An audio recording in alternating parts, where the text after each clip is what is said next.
Hello everyone, welcome to my YouTube channel. आज हम discuss करेंगे NBHM 2006 के पेपर को और जो टॉपिक जिससे हम डील करेंगे वो है कॉम्प्लेक्स एनालिसिस।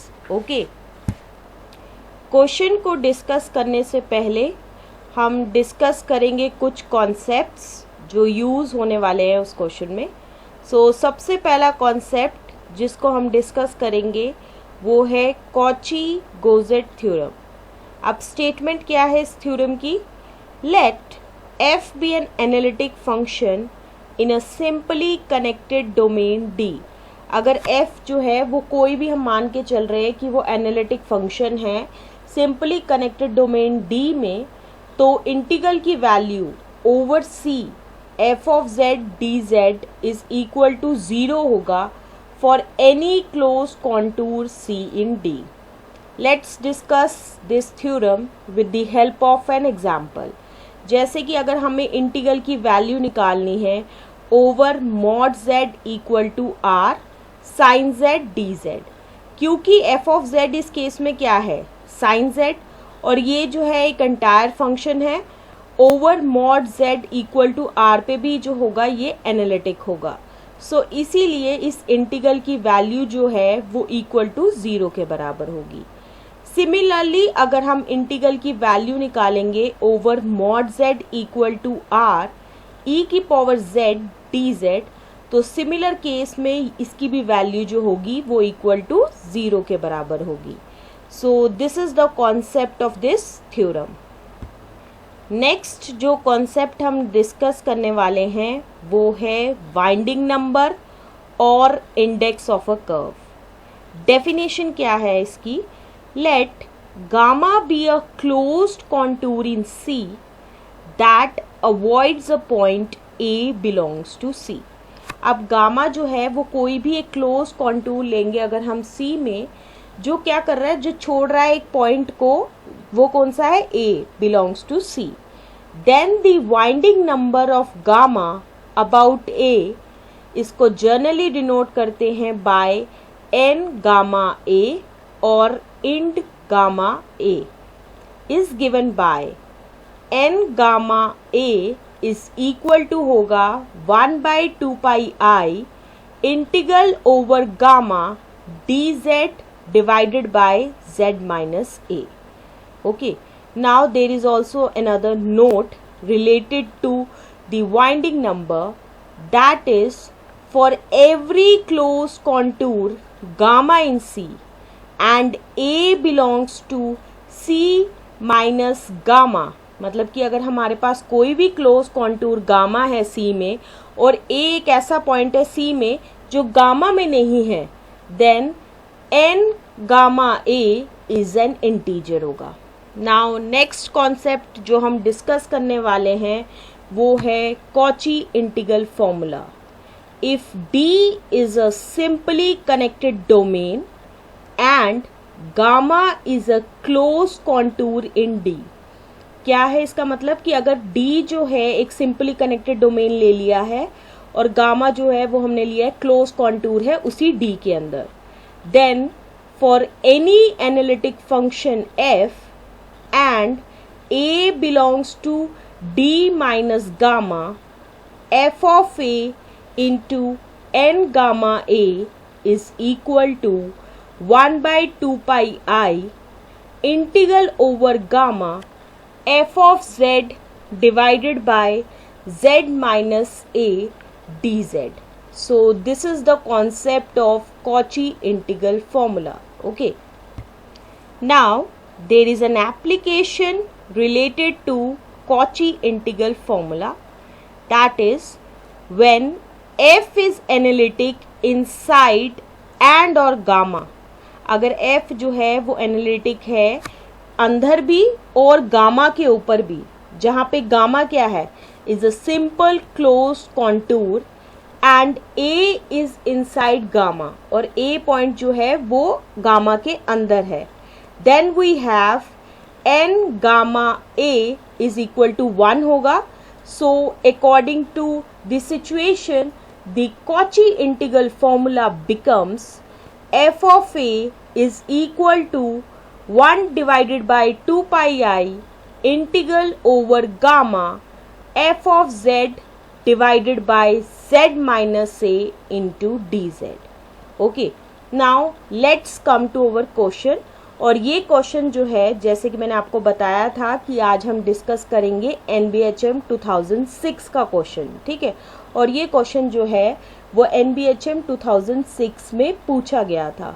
अब क्वेश्चन क्या है, let gamma be a closed continuously differentiable part in the upper half plane. अब गामा जो है एक हमें क्लोज्ड भी है और कॉन्टिन्यूस डिफरेंशिएबल पाथ गिवन है अपर हाफ प्लेन में।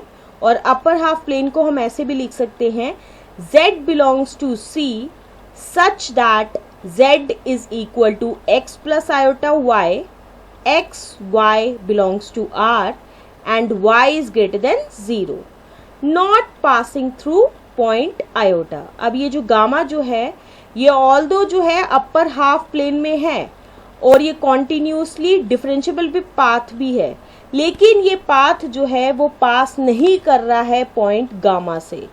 Now describe the set of all the possible values of the integral 1 divided by 2 pi i integral over gamma 2i divided by z square plus 1 dz। अब हमें बताना है कि एक set बताना है कि इस पॉसिबल वैल्यूज क्या होंगी इस इंटीग्रल की जो हमें गिवन है। अब वो इंटीग्रल क्या मैंने अभी आपको बताया, 1 divided by 2 pi i integral over gamma 2 iota divided by z square plus 1 dz। Okay, सबसे पहले हम डिस्कस करेंगे अपर हाफ प्लेन के बारे में, ठीक है। अपर हाफ प्लेन, ये जो शेडेड एरिया है as depicted in the diagram, इसे हम अपर हाफ प्लेन कहते हैं। यहाँ पे x जो है वो बिलोंग्स टू r है लेकिन ऑर्बिट्री वैल्यू है, लेकिन y भी जो है वो भी बिलोंग्स टू r है, लेकिन y जो है ग्रेटर देन 0 है, इसलिए ये जो शेडेड पोर्शन है इसलिए हम इसे जो है कहते हैं upper half plane. Now it is given that gamma is closed continuously differentiable path in the upper half plane not passing through the point iota, ठीक है। Now two cases arises। अब हम दो केसेस जो arise होंगे उनको discuss करेंगे one by one। Okay, case 1, when iota lies inside the curve। जब आयोटा पॉइंट जो है वो लाई करेगा इनसाइड द कर्व गामा, तब क्या सिचुएशन होगी और तब क्या इंटीग्रल की वैल्यू आएगी वो हम डिस्कस करने वाले हैं। अब हमें इंटीग्रल जो निकालना है वो क्या है, 1 divided by 2 pi i integral over gamma 2 iota divided by z square plus 1 into dz, ठीक है। इसको हम फर्दर ऐसे भी लिख सकते हैं that it is equal to 1 divided by 2 pi i integral over gamma 2 iota divided by z plus iota into z minus iota into dz, which is further equal to, हम क्या करेंगे, 1 divided by 2 pi iota integral over gamma 2 iota divided by z plus iota को इकट्ठे रख लेंगे और divided by z minus iota into dz। Here f of z किसके बराबर है, 2 iota divided by z plus iota, और a की वैल्यू जो है वो आयोटा के बराबर है, ठीक है। Now by using the Cauchy integral formula which we have discussed earlier, we get that 1 divided by 2 pi iota integral over gamma 2 iota divided by z square plus 1 into dz is equal to होगा 1 divided by 2 pi i into 2 pi i f of iota n gamma iota. अब 2 iota divided by i plus i into n gamma iota, which is equal to किसके बराबर होगा, n gamma iota. और इसको हम let कर लेंगे that it is equal to k where k belongs to z. Here k denotes the winding number of the given curve, and further k can be positive or negative since no orientation is given. यहाँ पे k जो है वो क्या denote कर रहा है, winding number denote कर रहा है, और ये k जो है वो पॉजिटिव भी हो सकता है या तो ये नेगेटिव हो सकता है, क्योंकि हमें ओरिएंटेशन गिवन नहीं है क्वेश्चन में. So in whole we can say that k can be any integer. Okay, now next case we are going to discuss is case number 2, that is when iota lies outside the curve.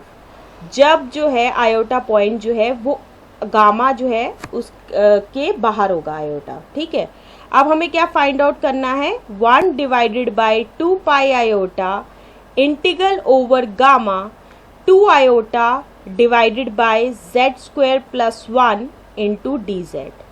Now z square plus 1 is equal to 0, which implies that z square is equal to minus 1, which implies further that z is equal to plus minus iota. So singularities जो है वो lie करेगी on plus minus iota.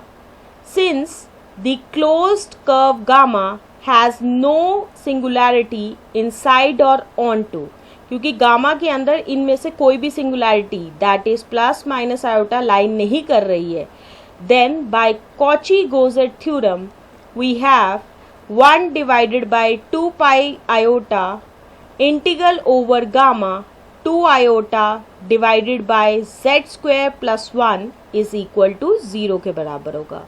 So the set of all the possible values of the integral 1 divided by 2 pi iota integral over gamma 2 iota divided by z square plus 1 dz is equal to होगा all the integers. So this is the solution of this question, and with the explanation of this question, this is the end of this video. Thank you.